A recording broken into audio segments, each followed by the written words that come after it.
श्रीनगर से 85 किलोमीटर दूर हंदवाड़ा में कल हुए बवाल के बाद नया ट्विस्ट आ गया है। सेना के जवान द्वारा जिस लड़की से छेड़छाड़ की अफवाह के बाद प्रदर्शन हुआ था, उस लड़की ने इस बात से इनकार किया है कि फौज के किसी भी जवान ने उसके साथ बदसलूकी की हो। लड़की के मुताबिक सेना के बंकर के पास वो वॉशरूम गई थी, जहां एक लड़के ने उसे थप्पड़ जड़ा और उसका बैग छीना। जिस लड़के ने ये सब किया वो स्कूल की पोशाक में था। लड़के ने खुद को कश्मीरी बताया था। श्रीनगर में कल हुए बवाल की घटना पर सेना ने भी सफाई दी है। सेना ने कहा है कि लड़की से छेड़छाड़ करने वाले फौजी पोशाक में नहीं बल्कि स्कूली पोशाक में थे। सेना ने कहा है कि पूरे मामले की जांच की जाएगी और दोषियों को कड़ी सजा मिलेगी। जम्मू कश्मीर के हंदवाड़ा में कल जमकर बवाल हुआ। सेना के जवानों द्वारा लड़की से छेड़छाड़ की अफवाह से गुस्साए लोगों ने सड़कों पर प्रदर्शन किया। प्रदर्शन के दौरान उस वक्त तनाव पैदा हो गया जब भीड़ सेना पर पथराव करने लगी। भीड़ को तितर-बितर करने के लिए सेना ने हवा में गोलियां चलाईं। इस बवाल में 3 लोगों के मारे जाने की खबर है। एक झूठी खबर का खामियाजा कल हंदवाड़ा के इस आर्मी बंकर को भी भुगतना पड़ा। हंदवाड़ा के मुख्य चौराहे पर स्थित इस आर्मी बंकर पर लोगों का गुस्सा जमकर फूटा। भीड़ ने इस बंकर में आग लगा दी। नफरत की आग में अलगाववादी संगठन हुर्रियत कॉन्फ्रेंस ने सियासी रोटी सेकने में जरा भी देर नहीं की। हुर्रियत ने आज घाटी बंद का आह्वान किया है। जम्मू कश्मीर के मुख्यमंत्री महबूबा मुफ्ती ने हंदवाड़ा के गुनहगारों को सख्त सजा देने का भरोसा दिया है। सेना की फायरिंग में 3 लोगों की मौत पर दुख जाहिर करते हुए महबूबा ने कहा कि उन्होंने इस मसले पर सेना से बात की है और किसी दोषी को नहीं बख्शा जाएगा। विवादों में घिरे नेशनल इंस्टीट्यूट ऑफ टेक्नोलॉजी को श्रीनगर से बाहर शिफ्ट करने की मांग करते हुए एक अर्जी जम्मू और कश्मीर हाई कोर्ट में दाखिल की गई है। बीजेपी के पूर्व नेता हरिओम ने ये याचिका दाखिल की है। याचिका में कहा गया है कि एनआईटी में ऐसा माहौल होना चाहिए जिससे लोग बगैर किसी भय के तिरंगा फहरा सकें।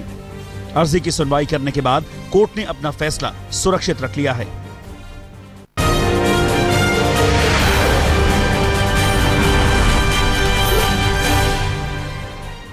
मध्य प्रदेश की राजधानी भोपाल की अगरबत्ती फैक्ट्री में कल भयंकर आग से हड़कंप मच गया। आग इतनी भयंकर थी कि दमकल की 15 से ज्यादा गाड़ियों को आग बुझाने में करीब 3 घंटे लग गए। लांबाखेड़ी स्थित अगरबत्ती फैक्ट्री में ज्वलनशील रसायन रखे होने की वजह से आग तेजी से फैलती चली गई। आग इतनी भीषण थी कि इसकी लपटें और काला धुआं आसमान में दूर दूर तक उठता दिखाई दिया। दमकल ने 3 घंटे से ज्यादा की मशक्कत के बाद आग पर काबू पाया। आग की वजह का खुलासा नहीं हो पाया है। आग से कोई जनहानि नहीं हुई है, लेकिन फैक्ट्री में रखा सारा सामान स्वाह हो गया। उत्तर प्रदेश के फतेहपुर जिले के किशनपुर थाना इलाके के अहमदगंज तिहार में भीषण आग से भारी तबाही मची। करीब 3 घंटे तक आग की लपटें उठती रही। फायर ब्रिगेड की 3 गाड़ियों ने जब तक आग पर काबू पाया तब तक गांव के सैकड़ों ग्रामीण बेघर हो चुके थे। आग में जलकर करीब 50 मवेशियों की मौत हो गई। बाद में प्रशासनिक अमले के साथ केंद्रीय राज्य मंत्री साध्वी निरंजन ज्योति ने गांव का दौरा किया और अग्निकांड के शिकार लोगों को राहत दिलाने का भरोसा दिया। पटना के जक्कनपुर थाना इलाके के कृषि फॉर्म के पौधा संरक्षण विभाग के दफ्तर में कल आग लगने से अफरा तफरी मच गई। आग ने कुछ ही मिनटों में पूरे दफ्तर को अपनी चपेट में ले लिया। आग से दफ्तर में रखे दस्तावेज जल गए। दमकल को आग पर काबू पाने में घंटों लग गए। राजस्थान के बीकानेर के शोभासर स्थित फिल्टर प्लांट में आग लगने से कल हड़कंप मच गया। आग इतनी भयानक थी कि आग की लपटें दूर दूर तक दिखाई दे रही थी। आग ने जल्द ही प्लांट के बाहरी हिस्से की झाड़ियों को भी अपने आगोश में ले लिया। काफी मशक्कत के बाद शोभासर जलाशय के पानी से स्थानीय लोगों ने आग पर काबू पाया। बिहार के वैशाली के जंदाहा के सोरहथा गांव में कल लगी भीषण आग में एक बच्चा और एक बच्ची की झुलसकर दर्दनाक मौत हो गई। आग से करीब 100 से ज्यादा घरों को नुकसान हुआ है। इसमें 1.5 दर्जन लोगों के बुरी तरह झुलसने की खबर है। आग में करीब दर्जन भर मवेशी भी जलकर मारे गए। आग से आसपास के इलाके में लगे गेहूं की फसल को भी नुकसान हुआ है।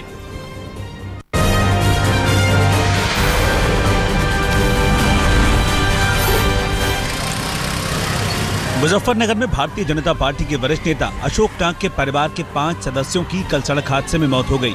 हादसा कल दोपहर करीब 1 बजे हुआ जब हरिद्वार से मुजफ्फरनगर लौट रही कार रुड़की के पास नेशनल हाईवे 58 पर एक ट्रक को ओवरटेक करते हुए ट्रक में जा घुसी। दुर्घटना में कार में सवार 5 लोगों की मौके पर ही मौत हो गई, जबकि एक गंभीर रूप से घायल हो गया। गौरतलब है कि 9 अप्रैल को हृदय गति रुकने से अशोक टांक का निधन हो गया था।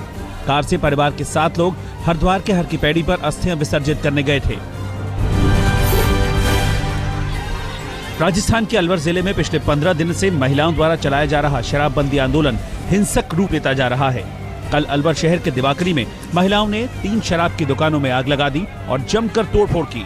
शराब की दुकानें लकड़ी के खोखे में संचालित हो रही थी। तोड़फोड़ की खबर पाकर मौके पर पहुंची पुलिस ने बल प्रयोग कर महिलाओं को वहां से खदेड़ दिया। महिलाओं के विरोध को देखते हुए इलाके में पुलिस बल तैनात किया गया है। सीकर में आबकारी पुलिस ने नकली शराब से भरी एक बोलेरो को जब्त कर उसमें से 40 कार्टन शराब जब्त की है। आबकारी निरीक्षक लक्ष्मी नारायण देवंदा के मुताबिक मुखबिर की सूचना पर आबकारी विभाग ने ये कार्रवाई की। गाजियाबाद के गोविंदपुरम इलाके में चोरों ने कार का शीशा तोड़कर डैशबोर्ड में रखे 3.5 लाख रुपए उड़ा लिए। गाड़ी किराना कारोबारी अंकित शर्मा की थी। अंकित का कहना है कि वो गोविंदपुरम के एच ब्लॉक में जमीन की रजिस्ट्री कराने के लिए कैश लेकर आए थे। चोरी की वारदात घर के बाहर लगे सीसीटीवी में कैद हो गई है। बदमाशों ने महज 2.5 मिनट में ही पेचकस के जरिए कार का शीशा तोड़ा और इस वारदात को अंजाम दिया। झारखंड के गढ़वा में एक शख्स ने खुद को पलामू जिले का कारा अधीक्षक बताकर इलेक्ट्रॉनिक दुकानदार को लाखों का चूना लगा दिया। आरोपी ने दुकानदार को फर्जी बैंक ड्राफ्ट देकर 12 एलईडी टीवी, 2 एसी और 2 स्टेबलाइजर लिए और रफू चक्कर हो गया। दुकानदार को ठगी का पता तब चला जब बैंक वालों ने ड्राफ्ट को फर्जी बताकर पैसा देने से मना कर दिया। ठग की तस्वीर सीसीटीवी में कैद हो गई है। राजस्थान के पुष्कर में सरोवर में डूबने से एक विदेशी महिला पर्यटक की मौत हो गई। सरोवर पालिका घाट के पास पानी में डूबती हुई महिला को स्थानीय पुरोहितों ने बचाने की काफी कोशिश की, लेकिन अस्पताल में महिला ने दम तोड़ दिया। विदेशी महिला की अब तक शिनाख्त नहीं हो पाई है।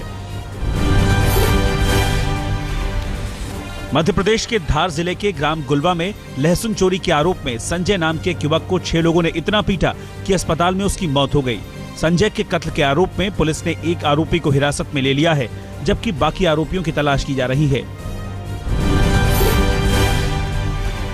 राजस्थान के चूरू के हमीरवास थाना पुलिस ने सैकड़ों पेंशनरों का पैसा हड़पने के आरोपी डाकपाल कृष्णपाल को गिरफ्तार कर लिया है।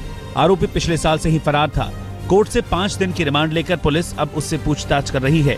आरोप है कि सादुलपुर के गांव सुलखानिया में साल 2015 में डाकपाल पद पर कार्य करते हुए आरोपी कृष्णपाल ने सामाजिक सुरक्षा पेंशन योजना के तहत खाताधारक पेंशनरों के खातों में फर्जी हस्ताक्षर कर 3 लाख रुपए का घोटाला किया था। यूपी के एटा में जमीन के विवाद को लेकर दबंगों ने घर में घुसकर महिलाओं से मारपीट की और घर से सामान निकालकर बाहर फेंक दिया।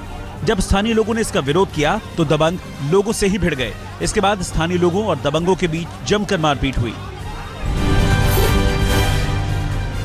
हरियाणा के हिसार में गवर्नमेंट पॉलिटेक्निक कॉलेज के फर्स्ट ईयर के 2 छात्रों पर कॉलेज के ही छात्रों ने चाकू से हमला कर दिया। दोनों छात्रों को गंभीर हालत में अस्पताल में भर्ती कराया गया। बताया जाता है कि पिछले साल दिसंबर में क्रिकेट खेलने को लेकर इन छात्रों के बीच झगड़ा हुआ था। झगड़े के बाद हमलावर छात्रों की कुछ दिन पहले ही कॉलेज में एंट्री बैन हो गई थी। इसी के बाद आरोपी छात्र दुश्मनी पाले बैठे थे, लेकिन इसके बावजूद उन छात्रों ने मौका पाते ही कल हमला बोल दिया।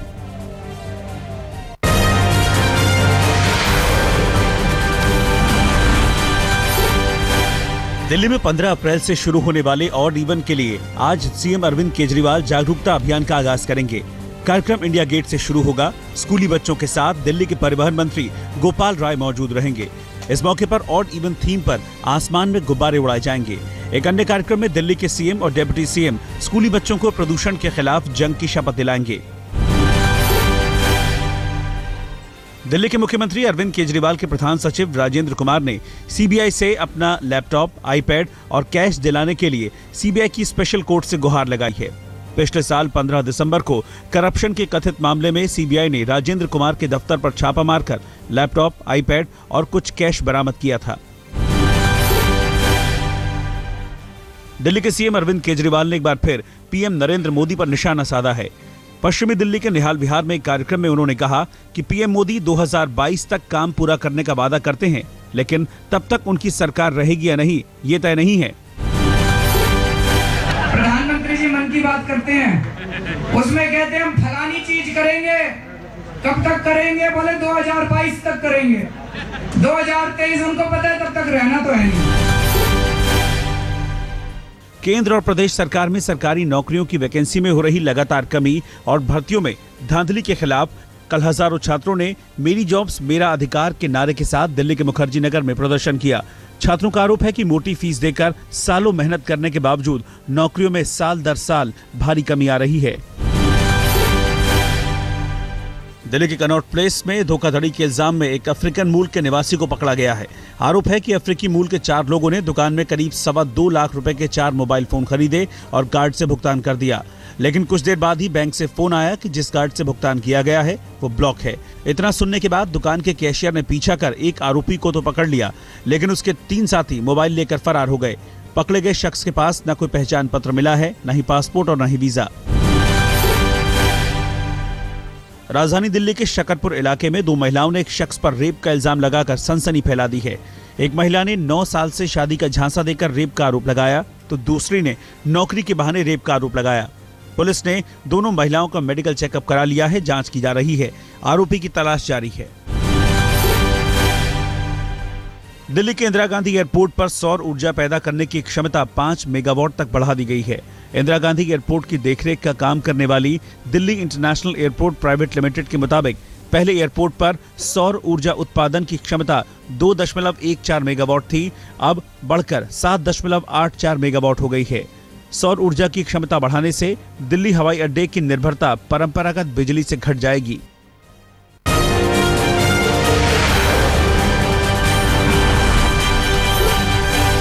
टीवी एक्ट्रेस प्रत्यूषा बनर्जी के बॉयफ्रेंड राहुल राज सिंह को कल कोर्ट से राहत मिल गई।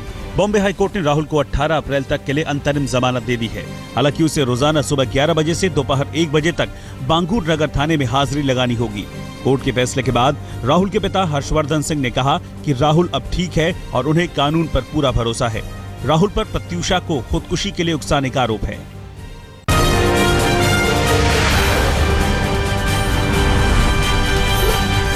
Duke and duchess of Cambridge यानी प्रिंस विलियम्स और केट मिडल्टन कल 2 दिन के दौरे पर असम के तेजपुर पहुंचे। इससे पहले दोनों का परंपरागत अंदाज में गर्मजोशी से स्वागत किया गया। लोक कलाकारों ने बिहू, झूमर और बागरुम्बा डांस से दोनों का स्वागत किया। प्रिंस विलियम्स और केट मिडल्टन कल शाम 6 बजे असम पहुंचे थे। असम के मुख्यमंत्री तरुण गोगोई और उनकी पत्नी डॉली ने एयरपोर्ट पर शाही दंपति का स्वागत किया। यूपी के मुखिया अखिलेश यादव ने सैफई में पर्यटन कॉम्प्लेक्स का शिलान्यास किया है। 50 सूट और 300 बेड की डॉर्मेट्री कॉम्प्लेक्स 7 महीने में बनकर तैयार होगा।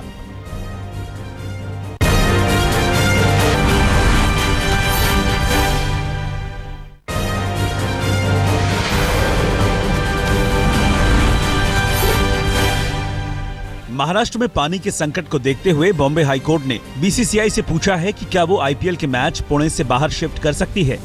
बीसीसीआई से कोर्ट ने यह भी पूछा है कि आईपीएल मैचों के दौरान जितना पानी स्टेडियम में खर्च किया जा रहा है, क्या उतना पानी पुणे के आसपास के सूखा प्रभावित गांवों को दे सकती है। इन सवालों पर बीसीसीआई को आज जवाब देना है।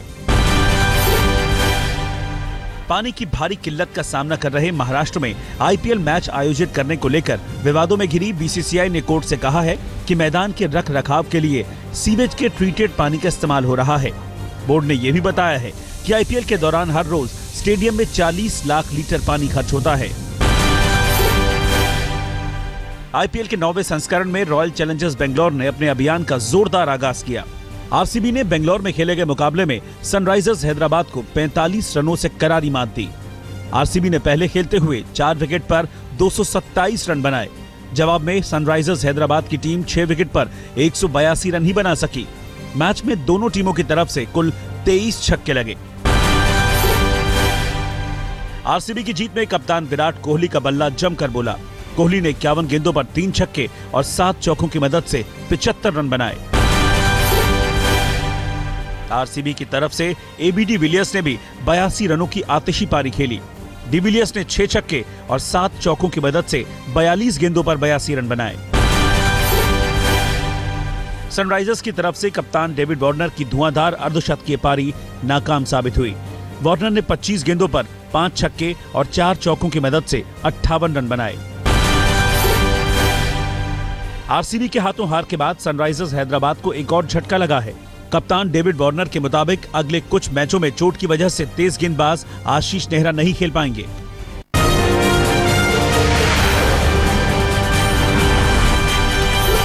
पंद्रह अप्रैल को रिलीज हो रही फिल्म फैन के प्रमोशन के लिए शाहरुख खान कल नोएडा में थे। उन्होंने कहा कि उनकी फिल्म और Hollywood star Robert De Niro की फिल्म फैन दोनों बिल्कुल अलग हैं। शाहरुख ने कहा कि उनकी फिल्म एक बॉलीवुड सुपरस्टार और उसके एक प्रशंसक की कहानी है। देश और विदेश में अपनी अदाकारी का परचम लहराने वाली प्रियंका चोपड़ा को पद्मश्री से सम्मानित किया गया। मंगलवार को राष्ट्रपति भवन में हुए एक भव्य समारोह में देसी गर्ल को ये सम्मान दिया गया। सम्मान के बाद आज तक से बातचीत में प्रियंका ने कहा कि इस सम्मान से उनका पूरा परिवार बेहद खुश है। फिल्म अभिनेता अजय देवगन कल विजयवाड़ा में आंध्र प्रदेश के सीएम चंद्रबाबू नायडू से मिले। खबर है कि अजय देवगन और उनकी पत्नी काजोल आंध्र प्रदेश के ब्रांड एम्बेसडर बन सकते हैं।